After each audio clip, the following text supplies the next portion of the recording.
If year after year you keep failing at your New Year's resolutions, well, you may want to consider going under hypnosis to achieve your goals. Yep, and here with more on the entrancing practice is the founder of the Advanced Hypnosis Center in New York, Jeffrey Rose. Hey, Hello, Jeffrey. hello. Thanks for having me. All right, to so have you here. we've all heard of people getting hypnotized, but many people I don't think really understand what it is. I didn't at first. So can you tell us a little bit more about hypnosis? Sure. Simply, hypnosis or trance is something, just a narrowness of attention and focus and absorption in one thing where you're not distracted. And in that state, you're more suggestible. Your subconscious mind is open to suggestions for new attitudes and new beliefs about yourself, about the processed foods you might be eating, about cigarettes, about alcohol, about making changes.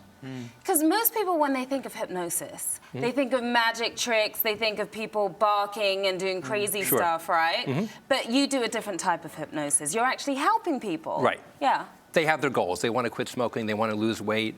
They want to exercise more. They want to take better care of themselves. They want to feel more comfortable public speaking, anything like that. So they have a specific goal, and basically they're programming me to program them with a powerful tool. So no barking like dogs? No. Okay. So Not what- even for fun? Right. Just for fun, right? So what's the most common thing that people come see you with, especially when dealing with New Year's resolutions? Weight loss, smoking cessation. I help them to sleep better. So you're Help saying them cope after with they stress. see you, they will totally not want to have those urges to smoke, and they'll actually be able to lose weight faster? Provided they come in well rested, they want to make those changes, and it's important. It's a priority. I make it a priority for them. I help them to change their attitudes and beliefs about food and exercise, so they're not eating for emotional reasons. They're getting fuller on smaller portions. They're not craving processed foods. They're motivated to exercise regularly. How many sessions does it actually take? Just one session? Well, or with multiple? smoking cessation, I do one session. It's 2 hours. It's very thorough, and I supplement the session with a couple self-hypnosis audios and some supportive articles. If it's weight loss, I'll do an initial session. It's 1 hour and 45 minutes, reinforce a couple weeks later for an hour, and I suggest anytime you want to come in for a booster, I'm here for a 45-minute session. No patches, no pills, all holistic, right? Natural, healthy, natural. empowering people. Now, will it last forever? How long does it? It should. I mean, if I get them complying with the suggestions and they're using affirmations on a regular basis, they're listening to the audios on a regular basis, I'm here for them whenever they want. Could be 6 months, a year later. They'll say, you know, I want to tune up. Could I just do another 45-minute session? I'll say, great. You know. Does it always work? I'm Every getting time? success with everybody. It's just Yeah. a matter of how successful. I mean, sometimes there's impediments that people are going to have that preclude them. It makes it difficult for them to be able to get those results. Like what? They're not able to get enough sleep. I mean, that really derails everything, because if you're sleep deprived, you're less resourceful. Like 40% of Americans are not getting 7.5 hours sleep they need as adults, so they're not as sharp, they're not as focused, their metabolism is slower, their appetite's increased, their mood is worse, they age faster, and it really makes it difficult for them to have the energy, the mental energy, to continue doing what they need to do. Yeah. But what do you say about all those critics out there who say this is all just hocus pocus? None whatsoever. I mean, we're very suggestible. People are giving themselves negative affirmations all the time.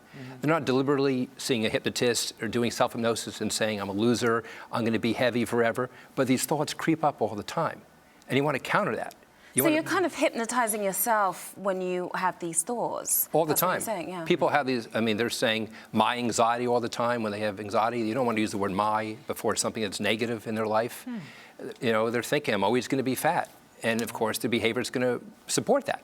It's better to have the attitude that I'm getting thinner and that nothing tastes as good as fit and healthy feels. And I'm only going to eat natural foods and things that grow and rot. But those are not the thoughts we're thinking. Yeah. Well, you actually hypnotized me before the show, and I was expecting you to say, "Look into my eyes." I was hoping to see that. That was Follow the gonna be pendulum. Quite you know? interesting. None of that happened. No? What so, did happen? Break You guys down the were in the back process. room. Right. Yeah. Right. So can you break down the process? Well, and what simply, you did I just with me? did a hypnotic induction, a guided visualization of a tropical island. Had you imagining that? And you were able to be focused, not unlike when you're hearing a preacher talk and you're very focused on that, or you're watching a movie.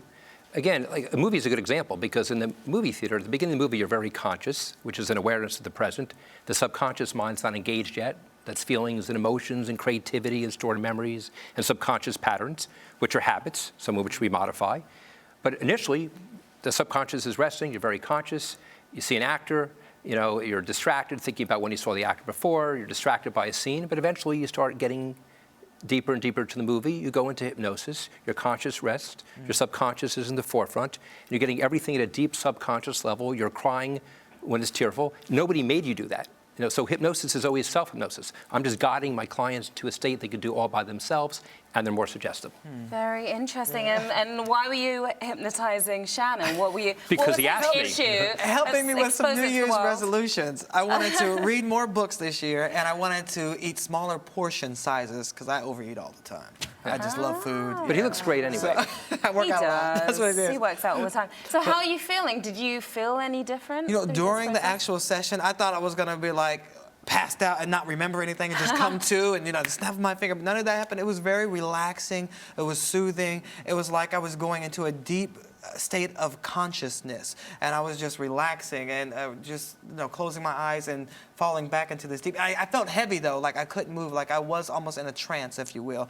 Like I was just, because my body was just disappeared, Just and my so mind was relaxed. just the thing that was focused. Yeah, very focused. So that's what it felt like. Do And- people fall asleep during hypnosis? If they're coming in toward the end of the day and they didn't get enough sleep, frequently that happens. So I'm always warning all my clients, come in well rested. I'd rather them cancel with me than come in where they're going to fall asleep. Because if you're tired to begin with and you're laying back in a comfortable chair and your eyes are closed and you're relaxed, it would be normal to fall asleep. Okay? Yeah. But I don't want them sleep. Their body could be sleeping. I just want them hyper-focused, hung on every word I'm saying. You keep effortlessly. mentioning sleep, and I know if some people can't make it to a hypnosis session, you have other tips to help them be able to achieve their New Year's resolutions. Besides sleep, what are some of those other things they could do? Well, certainly short of actually seeing a hypnotist, using affirmations on a regular basis are very helpful. I mean, as a supplement to my sessions after my client leaves, I send them 5 or 6 lists of powerful supportive affirmations that you want to be using as if you were praying, like a mantra. You could say that first thing in the morning when you come out of sleep. You're Out loud? Sure. Here's one here. I work hard to succeed, and I will succeed because I deserve to succeed. I like that. I like that. And how many times do you have to repeat that? You should do it whenever's comfortable. I mean, we're in a state of trance first thing in the morning. It's called hypnopompic. First thing, and just before we go to sleep, it's called hypnagogic. That's a great state to program yourself with powerful affirmations. And that's something successful people are intuitively doing all the time. Great athletes, great musicians, great artists, great leaders. Besides having talent, they're just constantly intuitively programming themselves with positive affirmations all the time. If you say it enough, you'll start to believe it. I love Absolutely. that. Okay, and I can't wait to see if it works on you. Yes, I'm going to stay and be focused. I'll be and- watching your meals. I your know, lunch. right? We'll see if it works. See how If it doesn't, big I'll the be calling you. portion All right, thank you so much for joining us. We really Thank you. appreciate it. Thank All right, you. good luck with those New Year's resolutions. And we'll be right back with more Rise Entertainment 360.